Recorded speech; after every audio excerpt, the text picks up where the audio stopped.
In 1957, inside a quiet hospital in Montreal, doctors weren't just treating patients, they were trying to delete them.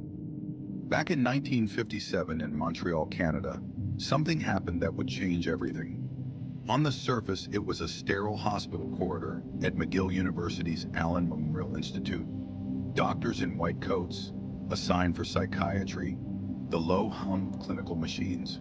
Behind closed doors, however, a secret network of Cold War paranoia, hidden funding, and radical experiments was quietly testing the limits of human dignity. This is the story of MKUltra, America's covert mind control program, and one of its most chilling chapters played out in Montreal under Dr. Ewen Cameron. After World War II, the United States intelligence community faced a new terrifying rumor. Soviet and Chinese scientists were mastering techniques to control minds. The CIA, created in 1947, launched a classified effort in 1953 to explore behavior modification. The program, later known as MKUltra, poured money into universities, hospitals, and private contractors, often routed through front foundations, seeking chemical, psychological, and technological tools for interrogation and influence.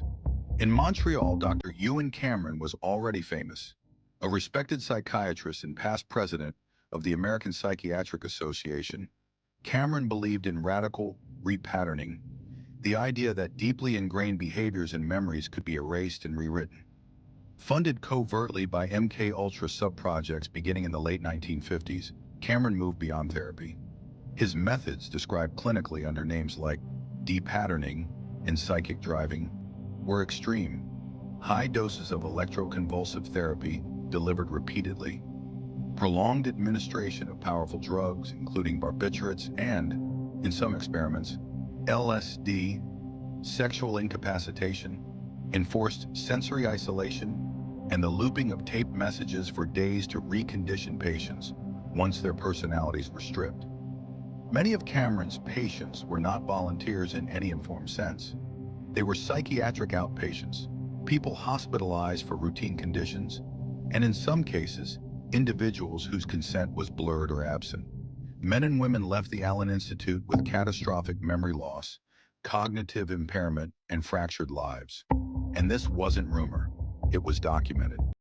If stories like this matter to you, subscribe, because history only stays hidden when we stop looking. Documents later revealed that the CIA's stated goal was to shorten the time necessary to depattern and to discover whether drugs could be used to produce a state of dependency that would allow interrogation or reprogramming. This was not theory alone. The death of Frank Olson, a U.S. Army scientist given LSD without consent in 1953, and other clandestine field tests hardened the agency's appetite for experimentation. But by the late 1960s and into the 1970s, public scrutiny rose. Revelations about domestic surveillance and covert operations forced Congress to act.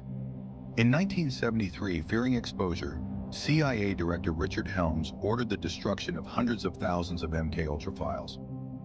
Much of the paper trail vanished. Still, fragments remained. In the mid-1970s, congressional investigations, including the Church Committee and the Rockefeller Commission, lifted the veil. Testimony, surviving contracts, and misfiled documents confirmed what victims had long suspected. A government program had conducted ethically and legally dubious experiments on unwitting subjects in the name of national security. The fallout was messy and slow. Survivors in both the United States and Canada sued institutions and governments. Some received compensation and, in several cases, public apologies decades after the abuses. Yet no amount of money repaired lost memories, marriages, careers, or lives. The moral questions linger. Can democracy justify secret science that discards consent? How do societies hold secret agencies accountable when records are erased and the rationale is national security? MKUltra's legacy is a quiet, persistent stain on Cold War history. It reminds us that fear, funding, and secrecy can distort medicine into weaponry. It stands as a warning. In the name of protection, a state can betray its citizens, and the human cost can echo for generations. The Montreal experiments are a stark example, where clinical prestige met clandestine power, and some of the most vulnerable paid the price for a conspiracy driven by paranoia and the pursuit of control.